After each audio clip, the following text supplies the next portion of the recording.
శుక్లాంబరధరం విష్ణుం శశివర్ణం చతుర్భుజం ప్రసన్నవదనం ధ్యాయేత్ సర్వవిఘ్నోపశాంతయే.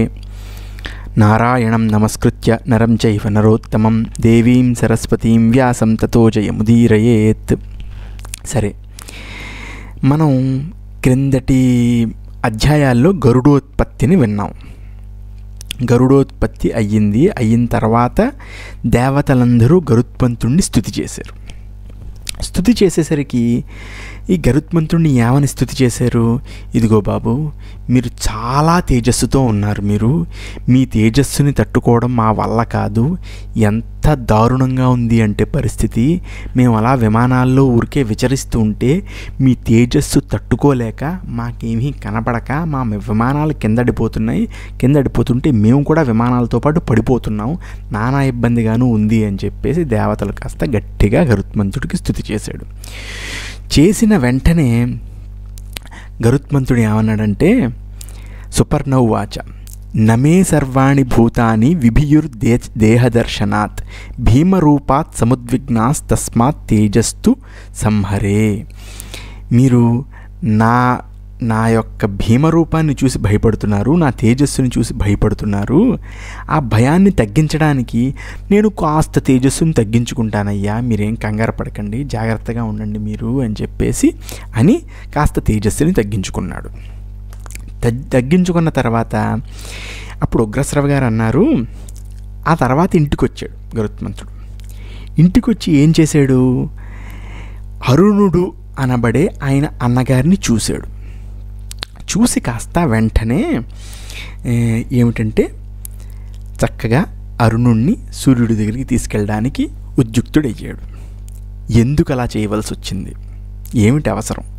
అసలు మనం అరుణుడి గురించి మనం విన్నప్పుడు ఏం చూసాం?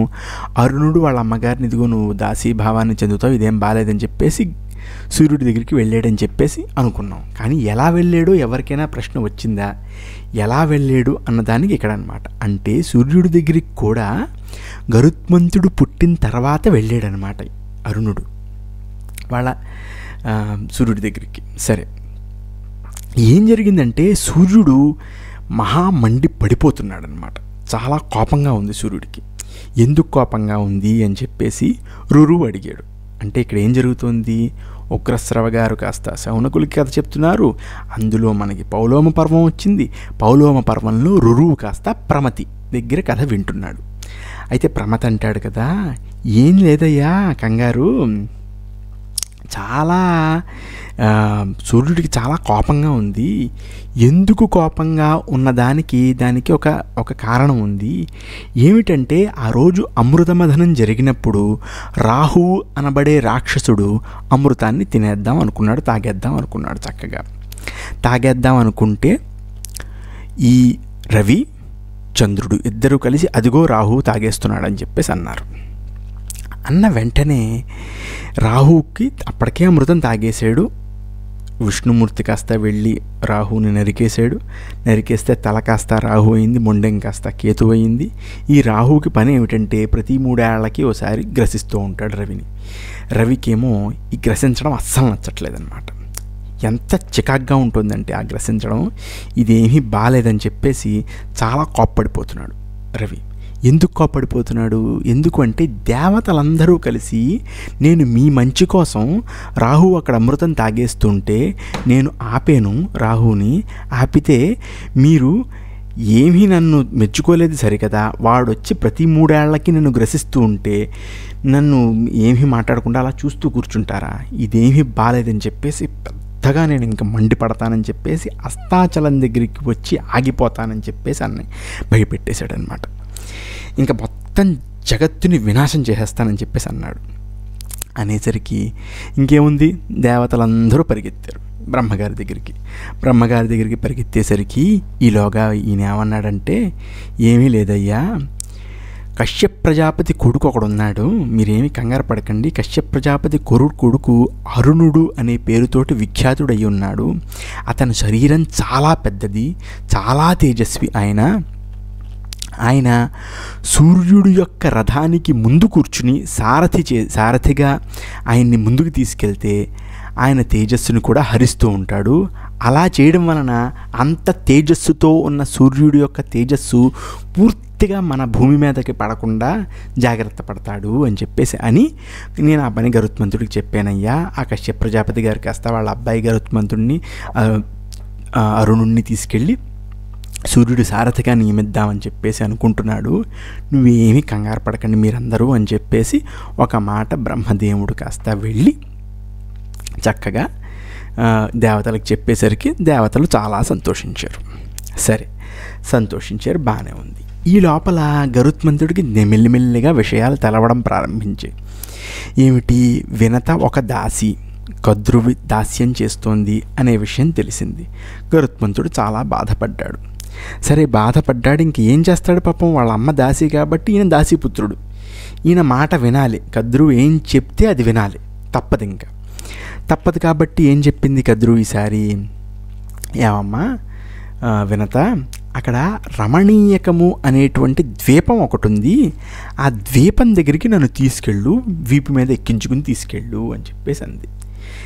అలా తీసుకొస్తున్నావు కదా, నా కొడుకులందరూ ఈ సర్పాలన్నీ ఉన్నాయి కదా, వాళ్ళని కూడా రమణీయకం అనేటువంటి ద్వీపానికి తీసుకెళ్దాం, అక్కడ చాలా బాగుంటుంది, సర్పాలు చాలా అద్భుతంగా ఉంటాయి అని చెప్పేసి అనేసరికి గరుత్మంతుడు ఈ తీసుకెళ్ళడం ప్రారంభించేశాడు. చక్కగా రమణీయకము అనేటువంటి ద్వీపం దగ్గరికి తీసుకెళ్ళడం ప్రారంభించాడు. సరే, ప్రారంభించాడు, చేస్తున్నాడు. గరుత్మంతుడికేమో చాలా కోపంగా ఉంది, కానీ ఏం చేయలేడు, దాసి కదా, ఒక ధర్మానికి కట్టుపడ్డప్పుడు ఆ ధర్మాన్ని పాటించాలి, తప్పదు. ఇక్కడ వినత దాసీ ధర్మానికి కట్టుబడింది కాబట్టి వినతాసుతుడు కూడా దాసీ ధర్మానికి కట్టుపడ్డాడు, తప్పదు.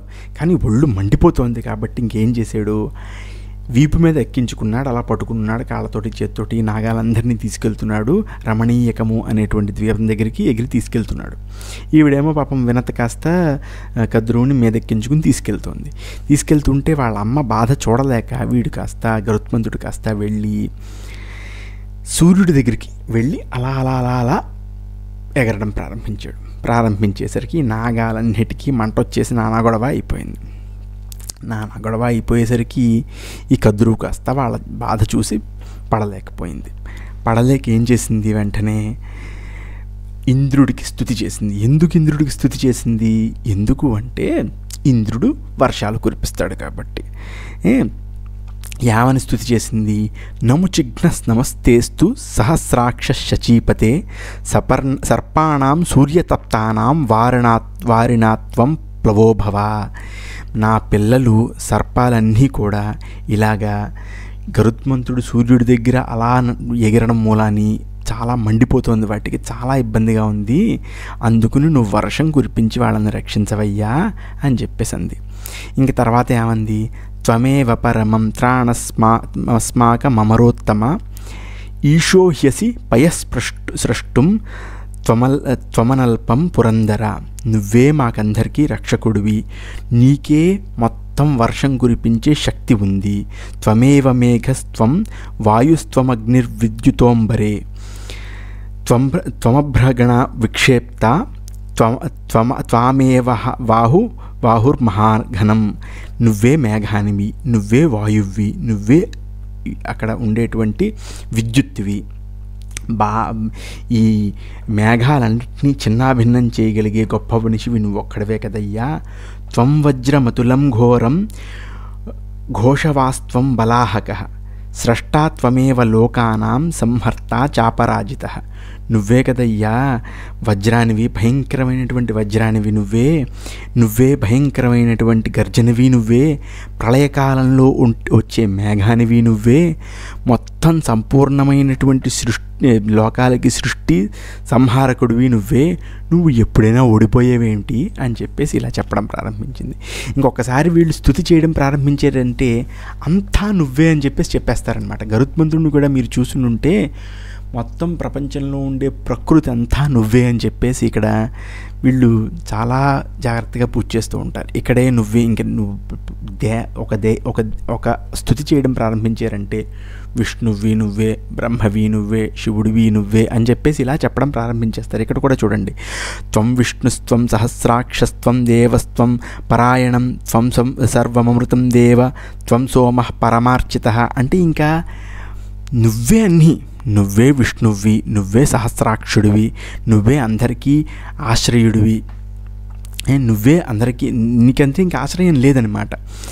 నువ్వే అన్నీ, నువ్వే అమృతం, నువ్వే సోముడివి అని చెప్పేసి ఇంకా అలా చెప్పేసి కాలంలో కూడా దేవతల్ని చూశారు కాబట్టి వీళ్ళు త్వం ముహూర్తస్థితిస్త్వం చ త్వం లవస్త్వం పునఃక్షణః శుక్లస్త్వం బహుళస్త్వం చ కళాకాష్ఠా త్రుటిస్తథా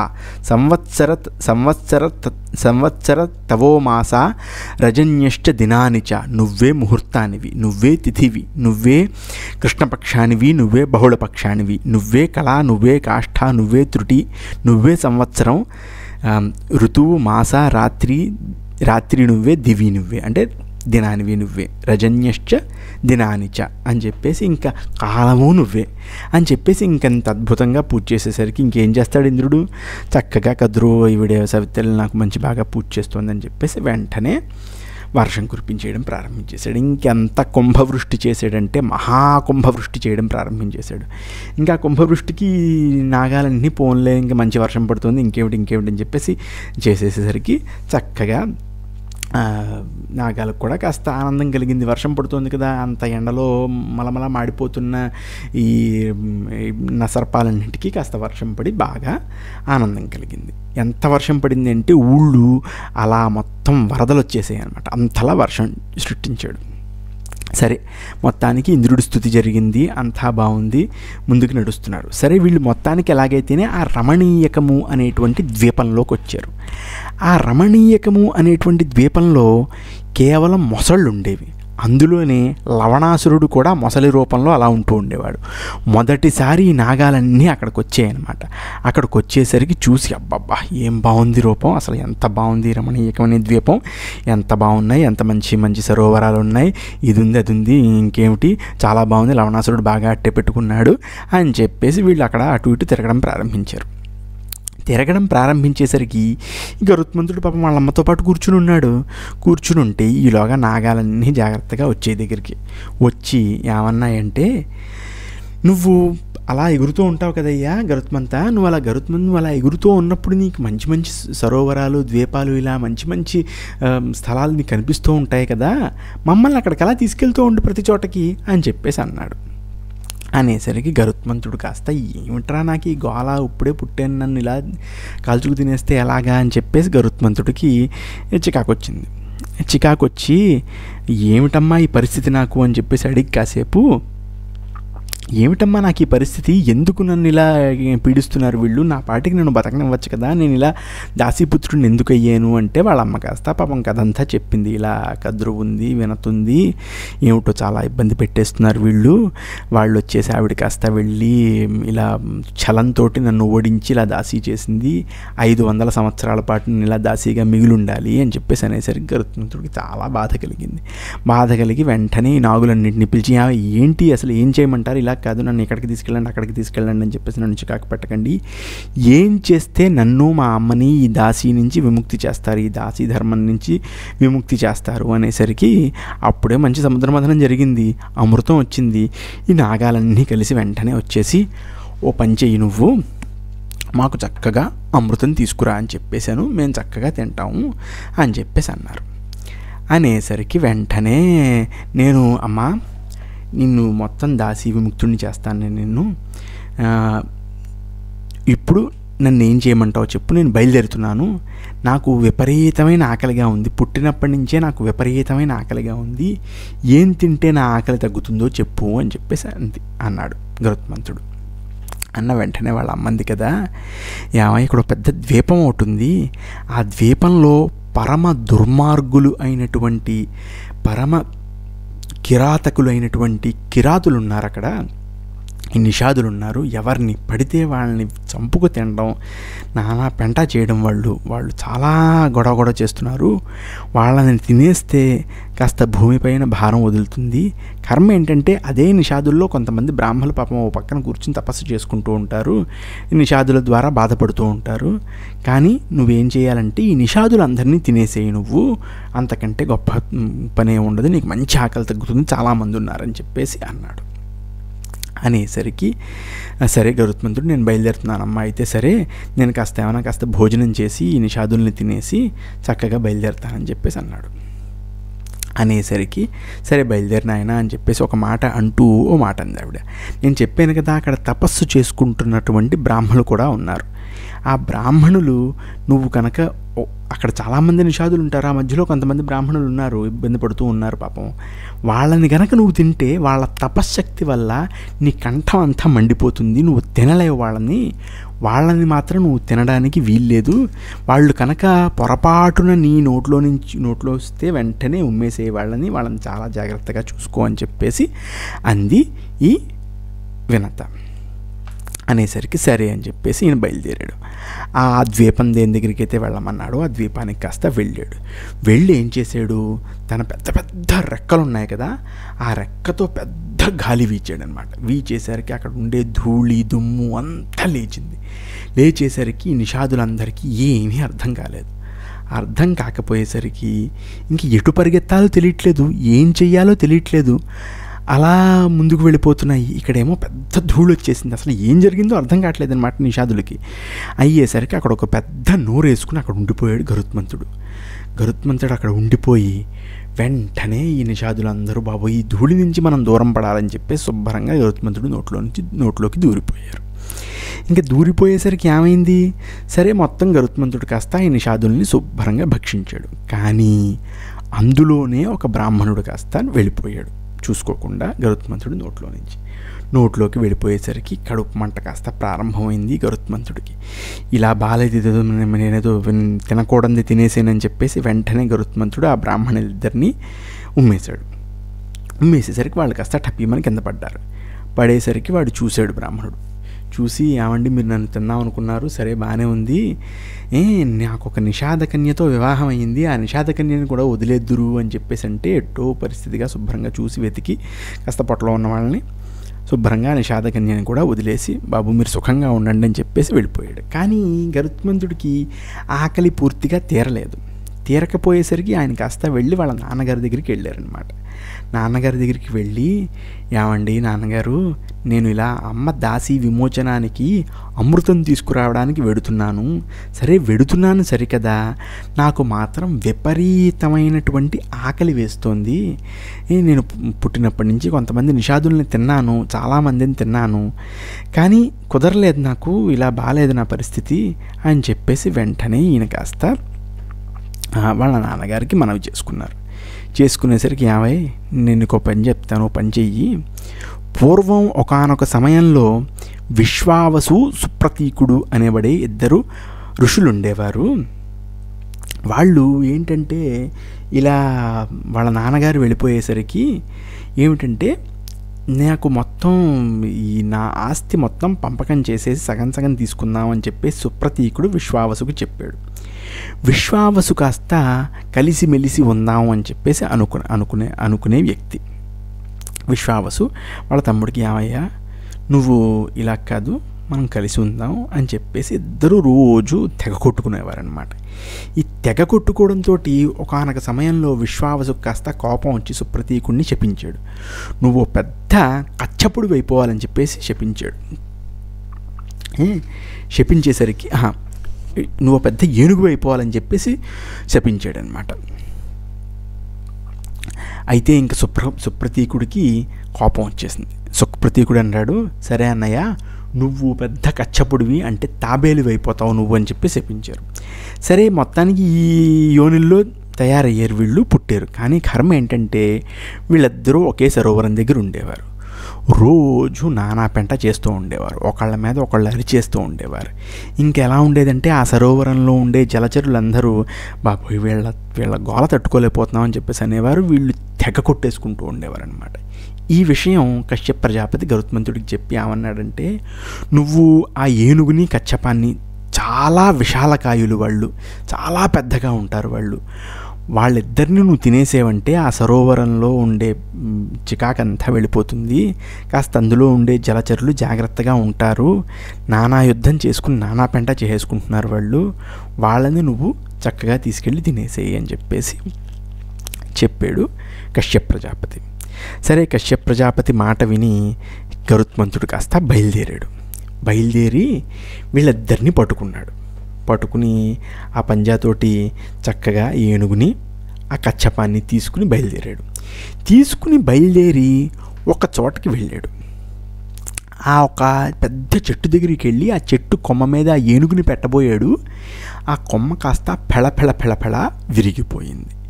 విరిగిపోయేసరికి ఏం చేస్తాడు పాపం గరుత్మంతుడే చాలా పెద్దగా ఉంటాడు. దాంతోపాటు ఆ ఏనుగు, దాంతోపాటు పెద్ద కచ్చపం, ఇంకా నానా ఇబ్బందిగానే ఉంది.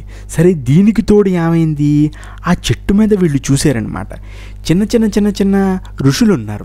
వాళ్ళు ఏంటంటే అలా వేళ్లాడుతూ తపస్సు చేస్తున్నారు. ఆ ఋషులే వాలఖిల్యులు అనమాట. ఈ వాలఖిల్యులు అలా తపస్సు చేస్తున్న సమయంలో గరుత్మంతుడు కాస్త వెంటనే చూశాడు. పాపం ఋషులు, అయ్య బాబోయ్, వీళ్ళ తపస్సు చేస్తున్న వాళ్ళని నేను కనుక ఇబ్బంది పెట్టానంటే నానా ఇబ్బంది అవుతుంది, వాళ్ళు చెప్పించేస్తారు కూడా మనల్ని, అయ్యయ్యో ఇంత పని ఏం చేశానని చెప్పేసి వెంటనే ఆ కొమ్మని పట్టుకుని, వాలఖిల్యులు ఉండేటువంటి కొమ్మని పట్టుకుని, ఆ తర్వాత ఆ ఏనుగుని పట్టుకుని, ఆ కచ్చపాన్ని పట్టుకుని చక్కగా బయలుదేరి ఎక్కడ పెట్టుకుని తినాలి అని చెప్పేసి విచరిస్తూ ఈ లోపల వాలఖిల్యులు ఎక్కడ చెప్పించేస్తారో, ఎక్కడ ఇబ్బంది పెట్టేస్తారో అని చెప్పేసి కంగారుగా అటు ఇటు తిరుగుతున్నాడు. సరే, అలా వాలఖిల్యులు కాస్త ఎంతో సంతోషిస్తున్నారు. ఆహా, గరుత్మంతుడు ఎంత గొప్పగా ఉన్నాడు అని చెప్పేసి వెంటనే గురుమాదాయ ఉడ్డీన ఇది గరుడ అని చెప్పేసి గరుత్మంతుడికి పేరు ఆయనే పెట్టారు. ఏం చెప్పారంటే, గురుంభారం సమాసాధ్యో ఉడ్డీన ఏష విహంగమ. ఈ విహంగముడు మా భారాన్ని మోస్తున్నాడు. గరుడస్తు ఖగశ్రేష్ఠస్తస్మాత్ పన్నగ భోజన. నువ్వు గరుత్మంతుడివి, నీ పేరు గరుడా అని చెప్పేసి పిలవబడతావు. నువ్వు ఖగశ్రేష్ఠుడివి అంటే పక్షులన్నిటికీ శ్రేష్ఠుడివి. తస్మాత్ పన్నగ భోజన, పావులందరినీ తినేవాడివి నువ్వు. కాబట్టి నువ్వు ఏం చేస్తావంటే మమ్మల్ని ఎక్కడైనా దింపేసే, కంగారు లేదులే అని చెప్పేసి అన్నాడు. అనేసరికి ఈ లోపల వీళ్ళు ఏం చేశారు, చక్కగా తీసుకొచ్చి వాళ్ళ నాన్నగారు చూశారు. వెంటనే గరుత్మంతుడిని, పాపం ఇబ్బంది పడుతున్నాడు. ఏనుగుంది ఇక్కడ, చేతిలో ఇక్కడేమో ఏనుగుంది, ఇక్కడేమో కచ్చపం ఉంది, ఆ పెద్ద చెట్టు పట్టుకుని పాపం అక్కడేమో వాలఖిల్యులు ఉన్నారు. అలా కాదయ్యా, నువ్వు పని చేయి, ఇక్కడ పెట్టు వాలఖిల్యుల్ని అని చెప్పేసి చాలా జాగ్రత్తగా చేస్తున్నాను, అలా పెట్టు అని చెప్పేసి అన్నాడు. అనేసరికి ఈ వాలఖిల్యుల్ని కాస్త కశ్యప ప్రజాపతి దగ్గర పెట్టాడు ఈయన. ఏమండి, మీరు తపస్సు చేసుకునేవాళ్ళు చాలా గొప్పవారు, మీరు చాలా చిన్నగా ఉంటారు, నేను ఒప్పుకుంటాను. మీరు ఏం చేస్తారంటే వెళ్ళి చక్కగా హిమాలయాల్లో తపస్సు చేసుకోండి అని చెప్పేసి అన్నాడు.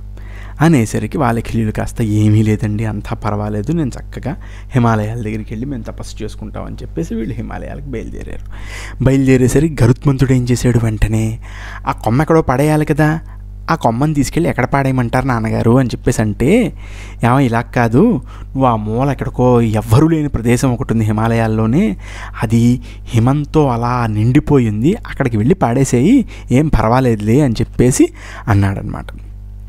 అనేసరికి వెంటనే ఈయన గరుత్మంతుడు కాస్త వెళ్ళి దాన్ని అక్కడెక్కడో పాడేసి అక్కడే ఆ కచ్చపాన్ని, ఆ ఏనుగుని చంపుకు తినేసాడు శుభ్రంగా. తినేసేసరికి మొత్తం ఈయన కడుపు పూర్తిగా నిండిపోయిన తర్వాత ఇంకా పై పని ఏమిటి, అమృతాన్ని అపహరించడం అన్నమాట.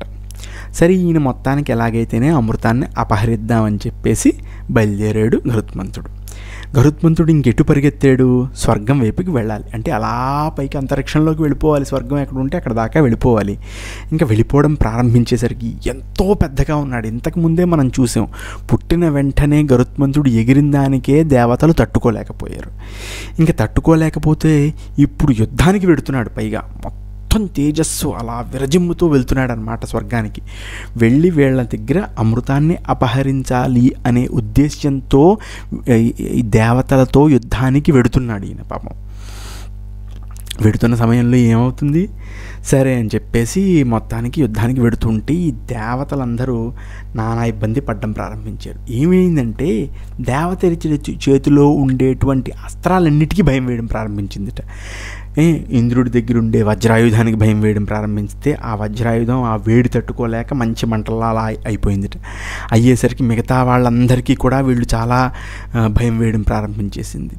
వీనికేమో ఏమీ అర్థం కావట్లేదు, ఏమిట్రా ఈ ఉపద్రవం, ఏమిట్రా ఈ గొడవ అని చెప్పేసి అనుకుని సరే అయ్యేసరికి వెంటనే అక్కడ పెద్ద శరీరంతో గరుత్మంతుడు అలా వచ్చి నుంచున్నాడు.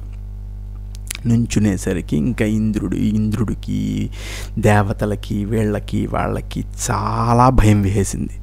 ఇంకా భయం వేసేసరికి వీళ్ళు ఏం చేస్తారు, వీళ్ళు ఎవరండి వీళ్ళు అని చెప్పేసి ఇంద్రుడు కాస్త వెళ్ళి ఎవరిని అడుగుతాడు, బృహస్పతిని ముందు అడుగుతాడు.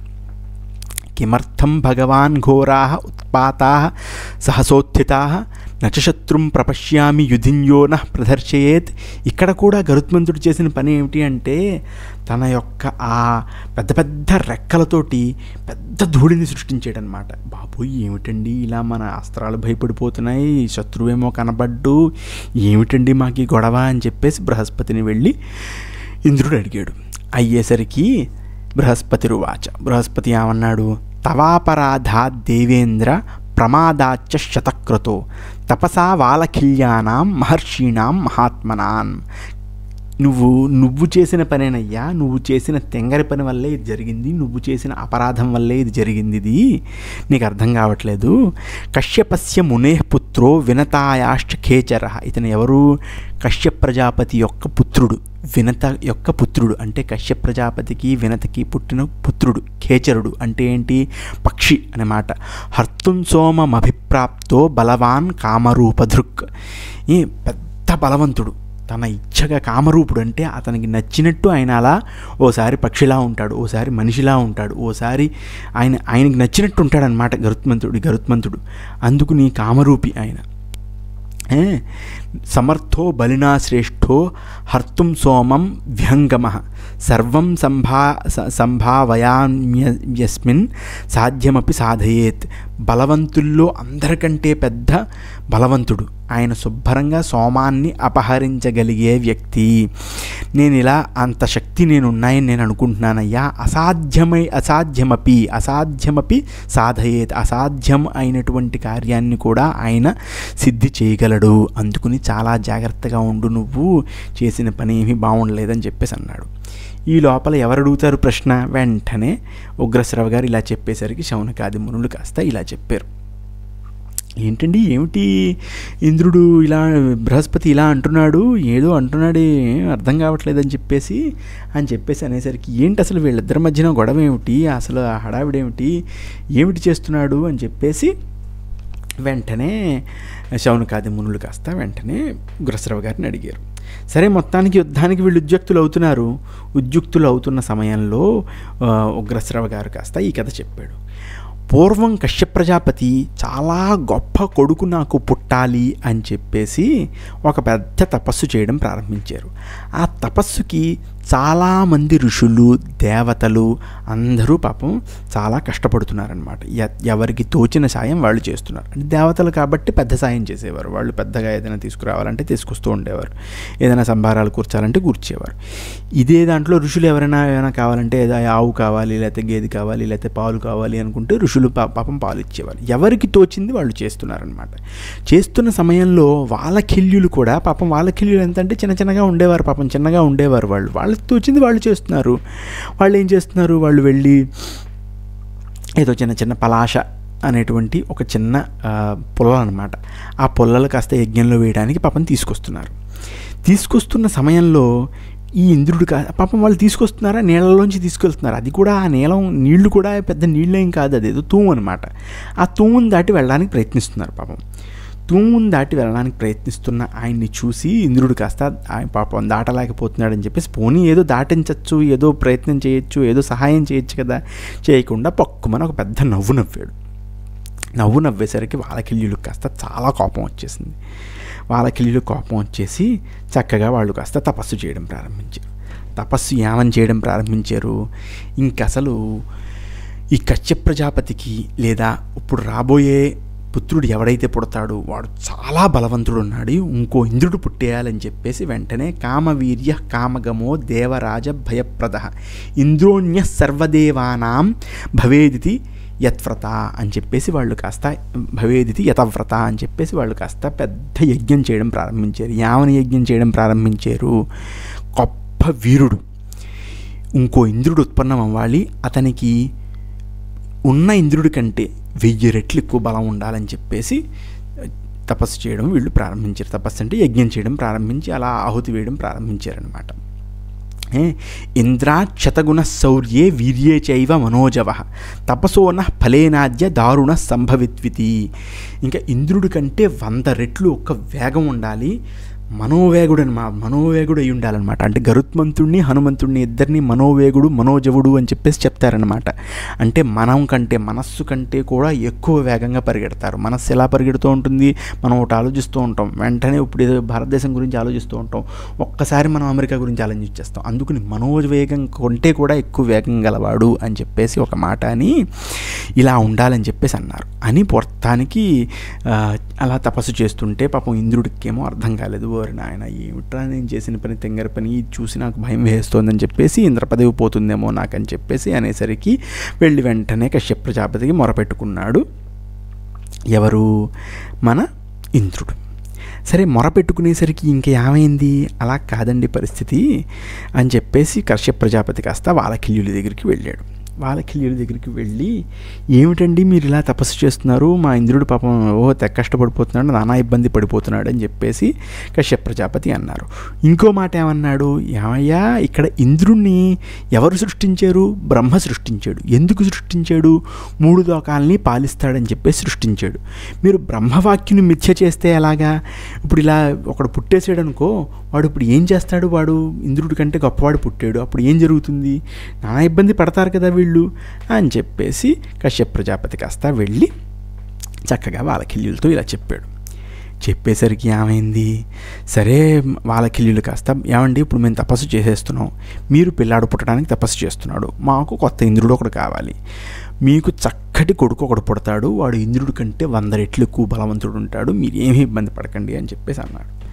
అనేసరికి కశ్యప ప్రజాపతి కాస్త సరేనండి మీరు బాగుంది మీరు చెప్పేది, ఓ పని చేద్దాం, ఇతను మామూలుగా దేవతలకి మనుషులకి ఇంద్రుడు కాకుండా చక్కగా ఖేచరులు అంటే ఏంటి పక్షులకి ఇంద్రుడు అవ్వాలని చెప్పేసి మనం కోరుకుందాం అని చెప్పేసి అంటే వాలకిల్యులు సరే ఇంద్రుడి కంటే బలవంతుడే కదా, ఇంద్రుడిని ఒకసారి మట్టు పట్టిస్తాడు కదా, ఆ మాత్రం చాలు మాకు అని చెప్పేసి ఒక మాట అని సరే వాలకిల్యులు తపస్సు ముగించుకుని బయలుదేరారు.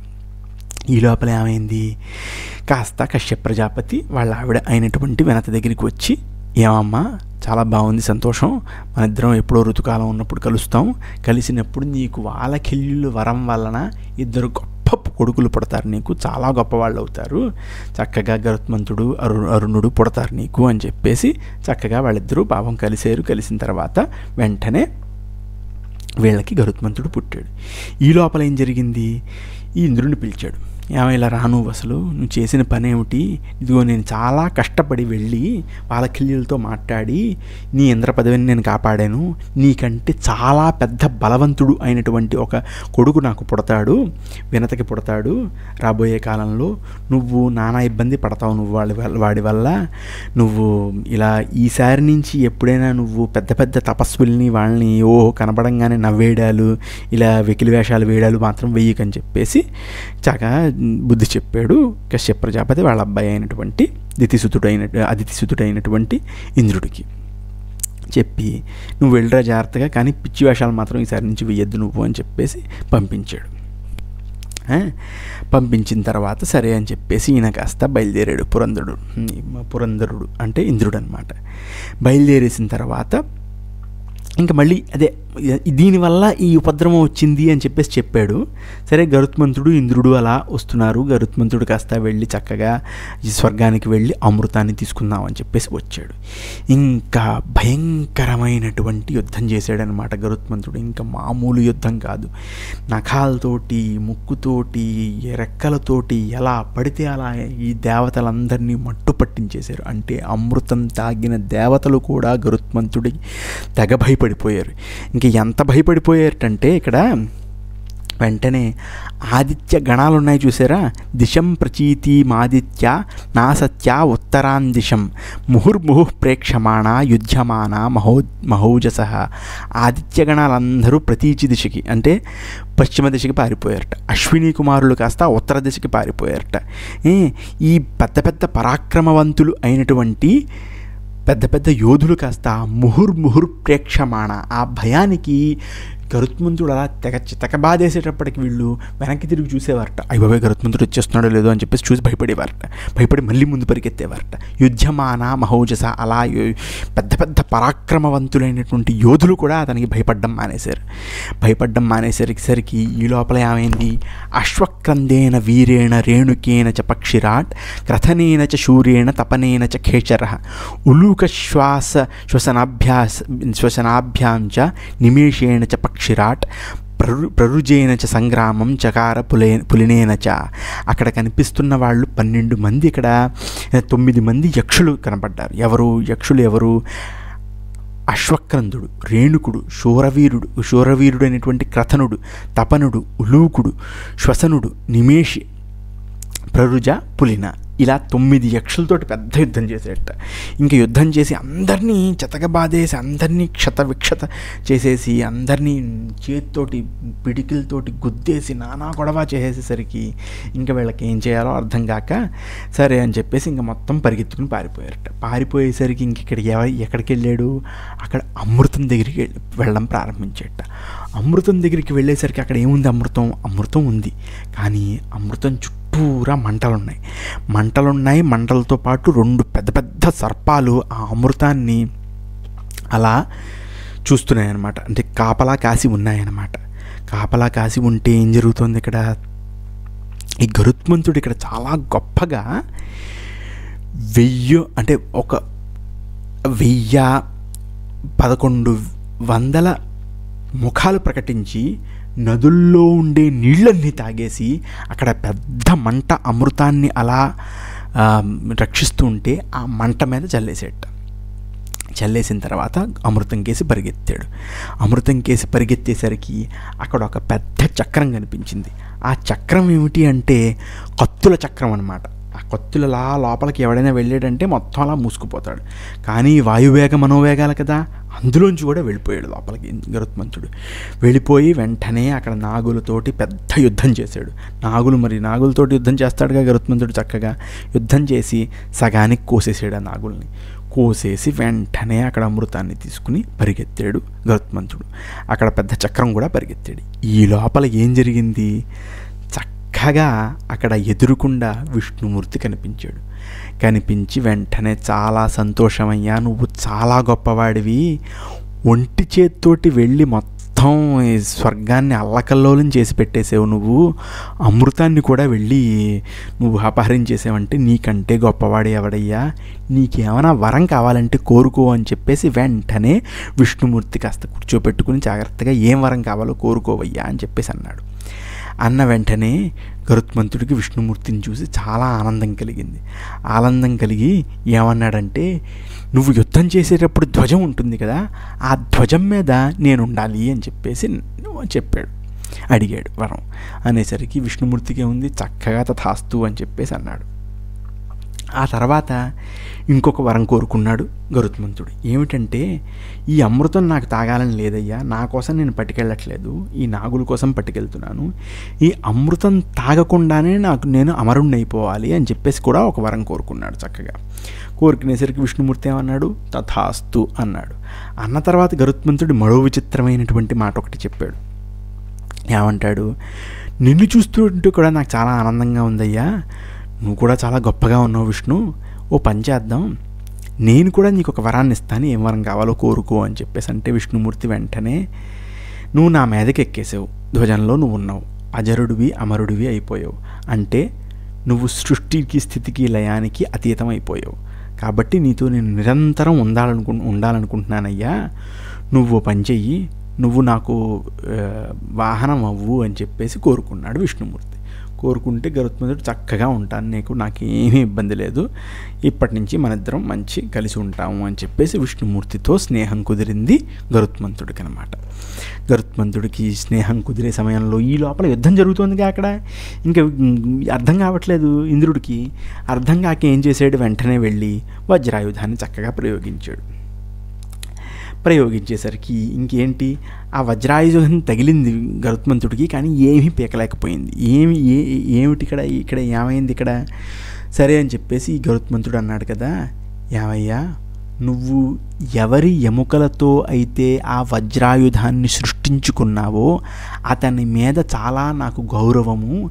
ఆ గౌరవం వల్ల నేనేం చేస్తానంటే, ఇది నీకు విఫలం అవ్వకూడదు కాబట్టి నువ్వు వేసిన ఈ వజ్రం నేను పని చేస్తాను, నీకు ఏకిస్తానని చెప్పేసి ఏకిచ్చాడు. ఏకిచ్చేసరికి ఇంకా గరుత్మంతుడికి అర్థం కావట్లేదనమాట. ఊరి నాయన, నేను ఇంత వజ్రం విసిరిన ఈ ఇంద్రుడికి అర్థం కావట్లేదనమాట. ఏమిటో ఇంత వజ్రం విసిరినా సరే ఇలా ఇబ్బంది పెట్టేస్తే ఎలాగా, చాలా ఇబ్బందిగా ఉందని చెప్పేసి వెంటనే కాస్త ఇంద్రుడు అడిగాడు. శక్రౌవాచ బలం విజ్ఞాతుమిచ్చాని యత్తే పరమనుత్తమం సఖ్యం చానంతమిచ్చామి త్వయా సహ ఖగోత్తమ. యావయ్యా ఖగోత్తమ, గొప్ప పక్షి, నువ్వు ఏమిటి అసలు ఇంత ఒంటి చేత్తో వచ్చావు, ఒక్కసారి వచ్చావు, మొత్తం స్వర్గాన్ని అల్లకల్లోలం చేసేసావు, అభేద్యమైనటువంటి అమృతాన్ని ఛేదించేసావు, తీసుకెళ్ళిపోయి ఇంత పని చేసావు, నువ్వు ఎవరివయ్యా బాబు, నీకు అంత బలం ఎక్కడొచ్చింది, నీ బలం ఏమిటో చెప్పు నాకు అని చెప్పేసి ఇంద్రుడు కాస్త వెంటనే అని, సఖ్యం చానంతమిచ్చామి, నేను నీతో సఖ్యం చేద్దాం అనుకుంటున్నాను అని చెప్పేసి మైత్రి చేయడం ప్రారంభించాడనమాట. సరే కాస్త గరుత్మంతుడు ఆ ఏక కాస్త ఇచ్చి శుభ్రంగా ఏమి కంగారు పడకని చెప్పేసి అన్నాడు. అనేసరికి సరే నువ్వు అడిగేవు కాబట్టి చెప్తున్నాను, మామూలుగా అయితే ఇలాగా నీవు ఏమిటి ఎంత బలం ఉంది ఏమిటి అనేది అడిగితే ఎవరు చెప్పరు, అందుకుని నేను నీకు చెప్తున్నాను, కంగారు పడకని చెప్పేసి ఏమన్నాడు. సపర్వత వనామూర్వీం ససాగర జలామిమాం వహే పక్షేణ వైచక్ర త్వామప్యత్రా విలంబినం. నువ్వు ఇంద్రుడు, నువ్వు ఇదిగో విను నా మాట, ఈ పర్వతాలు, వనాలు, సముద్రము, ఈ మొత్తం జలంతో సహితమైనటువంటి పృథివిని ఒక్క రెక్క మీద కూర్చుని పెట్టుకుని నేను చక్కగా ఎక్కడ కావాలంటే అక్కడికి ఎగిరేయగలను, అంత బలం ఉంది నాకు అని చెప్పేసని మొత్తం చరాచర లోకాల్లో అన్నిటినీ కూడా నా మీద పెట్టేస్తే నేను ఎటువంటి పరిశ్రమము లేకుండా చక్కగా ఎక్కడికి పడితే అక్కడికి తీసుకెళ్ళగలను అని చెప్పేసి అన్నాడు. అనేసరికి ఇంద్రుడు కాస్త బాబు ఇంతో పెట్టుకోవడం మనకు కష్టం అని చెప్పేసి ఒక మాట అని, ఓ పని చేద్దాం, ఈయనతో మనం వచ్చేద్దాం అని చెప్పి, మనం ఎలాగా ఫ్రెండ్షిప్ చేసాం కదా ఈయనతోటి, చక్కగా ఈయన మాట విందాం అని చెప్పేసి అన్నాడు. అని ఏమన్నాడు, ఏమైనా నువ్వు తీసుకెళ్తున్నావు కానీ తాకుండా చూసుకో అని చెప్పేసి అన్నాడు అనమాట. అనేసరికి వీళ్ళు అమృతాన్ని తీసుకెళ్తున్నాం అని చెప్పేసి అన్నాడు. అన్న తర్వాత వెంటనే ఈ గరుత్మంతుడు అన్నాడు, సరేనయ్యా నేను తీసుకెళ్తాను, నువ్వు నాకు అమృతాన్ని ఇస్తున్నావు కాబట్టి ఏమైనా వరం కోరుకో అని చెప్పేసి అంటే, ఇదే నువ్వు ఇలా ఎవ్వరూ దీన్ని తాకుండా చూడు అని చెప్పేసి అన్నాడు. సర్పాలు తాగేసేయనుకో, అవి అమరులు అజరులు అయిపోయాయి అనుకో, అందరినీ పట్టుకు పీడిస్తాయ్యా, అలా వద్దు అనవసరంగా, నువ్వు అలా చూడని చెప్పేసి అంటే గరుత్మంతుడు కాస్త సరే అలాగే అని చెప్పేసి పరిగెత్తాడు. మొత్తం తీసుకుని వెళ్ళి సర్పాల దగ్గరికి తీసుకొచ్చి ఆ గడ్డి దగ్గర అమృతం పెట్టి అంటాడు కదా సర్పాలతోటి, మీరు చాలా బాగుంది, శౌచంగా మీరు అమృతం తాగండి, చక్కగా వచ్చి మీరు వెళ్ళి స్నాన సంధ్యావందనాది కార్యక్రమాలన్నీ ముగించుకుని వచ్చి జాగ్రత్తగా ఇక్కడ అమృతం తాగండి అని చెప్పేసి చెప్పాడు గరుత్మంతుడు ఎవరికి, సర్పాలన్నిటికీ. చెప్పిన వెంటనే ఇంద్రుడు కాస్త ఏం చేశాడు, వీళ్ళు స్నాన సంధ్యావందనాది కార్యక్రమాలన్నీ ముగిస్తున్న సమయంలో చక్కగా ఆ అమృతం తీసుకుని పారిపోయేసరికి ఆ కాస్త చుక్కలు పడ్డాయనే భ్రాంతితోటి వీళ్ళు ఏం చేశారంటే ఈ సర్పాలన్నీ చక్కగా వెళ్ళి ఆ గడ్డిమేటు ఆ కుశల్ని నాకేసరికి వాటికి కాస్త రెండు నాలికలు తయారయ్యాయి అనమాట. ఆ కుశలు నాకే కాబట్టి కుశలు కొంచెం కుశాగ్రంగా ఉంటాయి, అవి కొంచెం గుచ్చుకుంటూ ఉంటాయి, తర్వాత అవి కోసేస్తూ ఉంటాయి అనమాట. అలా నాలికని కాస్త కోసేసాయి. ఇంకో మాట ఏంటంటే అమృతం పడింది, లేకపోతే అమృతం అక్కడ పెట్టారు కాబట్టి కుశం అనేటువంటిది చాలా పవిత్రమైపోయింది. అందుకే కుశలని పవిత్రం అనే పేరుతో కూడా పిలుస్తారు. అది చాలా పవిత్రం అనమాట. ఏమీ లేకపోతే ఒక కుశ వేసుకుని అలా పరుచుకుని దర్భ అలా పరుచుకుని కూర్చున్నావంటే చాలా మంచిది అని చెప్పేసి ఒక మాట అని ఏమన్నారంటే, ఇమాం కథాం యః శృణుయాన్నరస్సదా పఠేత వా ద్విజగణముఖ్య సంసది అసంశయం త్రిదివమియాత్ సపుణ్యభాగ్ మహాత్మనః పతగపతే ప్రకీర్తితాన్. ఈ సౌపర్ణము అంటారనమాట దీన్ని. ఈ సౌపర్ణం అనేటువంటి గొప్ప కథని ఎవరైతే వింటారో, పక్షిరాజు అయినటువంటి గరుత్మంతుడి గుణాలని ఎవరైతే చెబుతారో అతనికి అద్భుతమైనటువంటి పుణ్యం వచ్చి స్వర్గలోకానికి వెడతాడు. ఆ తర్వాత ఇది విన్నవాడికి కూడా అద్భుతమైనటువంటి పాపాలన్నీ పోయి స్వర్గలోకానికి వెళతారు అనే ఒక మాటతోటి ఇక్కడితో 34వ అధ్యాయాన్ని నేను పూర్తి చేస్తున్నాను. అంటే ఆస్తిక పర్వంలో 24 నుంచి 34 అధ్యాయాలు నేను పూర్తి చేశాను. సరే, నన్ను ఏమైనా నేను తప్పులు మాట్లాడున్నా, ఏదైనా కొంచెం అటు ఇటుగా మాట్లాడున్నా నన్ను క్షమించండి. ఎందుకంటే నా ప్రయత్నం నేను చేస్తున్నాను. స్వర్గారోహణ పర్వం అయ్యేసరికి కాస్త నాకు ఏమైనా కొంచెం బాగుంటుందేమో అని నేను అనుకుంటున్నాను. నా ప్రయత్నం నేను చేస్తున్నాను. కనీసం 3-4 గంటలు నాకు ఒక్కొక్క వీడియోకి పడుతోంది. బొమ్మలన్నీ క్రియేట్ చేయడం, ఇవన్నీ చేయడం వాటిలో పడుతోంది. ఏమైనా నాకు కొంచెం అటు ఇటు ఇబ్బందిగా ఉండి నేను మాట్లాడడంలో తడబడి ఏదో దగ్గేసి లేకపోతే ఏదో అయిపోతూ ఉంటే నన్ను క్షమించండి. ఇలా ఇంతకుముందు 4-5 వీడియోలు చేశాను. అలా కొంచెం ఇంపర్ఫెక్ట్గానే చేస్తున్నాను, అంత గొప్పగా చేయట్లేదు. కానీ నాకు ఏమిటంటే ఇక్కడ భారతంలో ఉన్నది ఉన్నట్టు నేను చెప్పడం నా కోరిక, అంతకంటే ఇంకేమీ లేదు. ఆ కోరికని నేను తీర్చుకుందాం అనుకుంటున్నాను. ఆ కోరికలో నేను ఏంటంటే ఈ మధ్య భారతం చదవడం ప్రారంభించాను. దీంట్లో సమీక్ష ఉంటుంది. ఏమిట్రా ఈ కథలు, పాములు, ఈ గొడవ అని చెప్పేసి మీకు అనిపించవచ్చు. నాకేంటంటే అసలు భారతం ఏముందో ముందు తెలుసుకుంటే ఇలా నేను మీకు చెప్పడం ప్రారంభించాను అనుకోండి, నాకు ఇంకా కుతూహలంగా ఇంకా బాగా చదువుతాను భారతాన్ని. చెప్తే మీకందరికి కూడా బాగా వినాలనిపిస్తే చాలా బాగుంటుందనే ధోరణ తప్పితే ఇక్కడ మరో ఉద్దేశ్యం ఏమీ లేదు. ఏమిటంటే నేను కొంచెం చెప్పడంలో తడబడుతున్నాను. అప్పుడప్పుడు ఏదో అలా ఏవో మాటలు వచ్చేస్తున్నాయి. ఇంద్రుడికి చంద్రుడని, చంద్రుడికి ఇంద్రుడని అలా వచ్చేస్తోంది. దాన్ని మీరు క్షమించి ఉపేక్షించి నన్ను ఆశీర్వదించండి అని చెప్పేసి ఒక మాట అని ఈరోజు కథ ముగిస్తున్నాను. ధన్యవాదాలు.